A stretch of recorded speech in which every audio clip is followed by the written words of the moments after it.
బాబు గారు అదేదో cinema dialogue ఒకటి ఉంది కదా, సాయి పల్లవి డైలాగులో, నువ్వు గట్టిగా అనుకుంటే అయిపోద్దని. బాబు గారు మీరు గట్టిగా అనుకుంటే అయిపోద్ది. మీకున్న పలుకుబడి తెలుసు, అట్లాగే చేయగలిగినటువంటిది సత్తాను తెలుసు. కాబట్టి రాయలసీమలో ఎస్పెషల్లీ కర్నూలులో హైకోర్టు బెంచ్ మీరు దలుచుకుంటే అయిపోద్ది. అది చేసేయండి. శాశ్వతంగా రాయలసీమ మిమ్మల్ని గుర్తుపెట్టుకుంటుంది.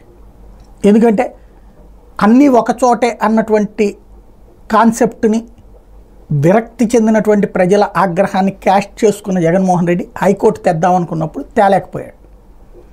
అదే సందర్భంలో అంతకుముందు హైకోర్టు నిర్మాణం పూర్తి కాకుండానే చంద్రబాబు గారు ఇక్కడ వచ్చేసేలాగా చేయగలిగారు. ముందు క్యాంప్ ఆఫీసులో, సీఎం క్యాంప్ ఆఫీసులో కొన్ని రోజులు కోర్టు నడిచింది. ఆ తర్వాత ఇక్కడ వచ్చేయగలిగింది. అంటే జ్యుడిషియరీ చంద్రబాబు గారికి గౌరవం ఇస్తుంది. ఆ గౌరవాన్ని నిలుపుకుని ఇంకోటి కేంద్రంలో అధికారంలో ఉన్నారు.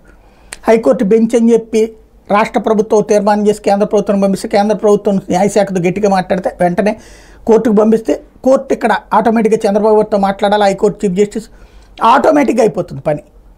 చెయ్యాలి అన్న చిత్తశుద్ధితో కనుక ప్రయత్నిస్తే ఖచ్చితంగా అయిపోతుంది. అది చేసి చూపెట్టగలిగితే, ఇది ఎప్పుడో 10 ఏళ్ల తర్వాత చెప్పట్లేదు, తొలినాళ్లలోనే చెప్పారు. కాబట్టి ఇప్పుడు ఆ విధం మీద కాన్సన్ట్రేట్ చేయగలిగితే, మన టెన్యూర్లోనే చేయగలిగితే నెక్స్ట్ టర్మ్ చెప్పుకోవడానికి సగర్వంగా రాయలసీమ ప్రజలు. ఎందుకంటే మొన్నటిసారి రాయలసీమ చరిత్రలోనే అత్యధిక మెజార్టీ ఇచ్చారు.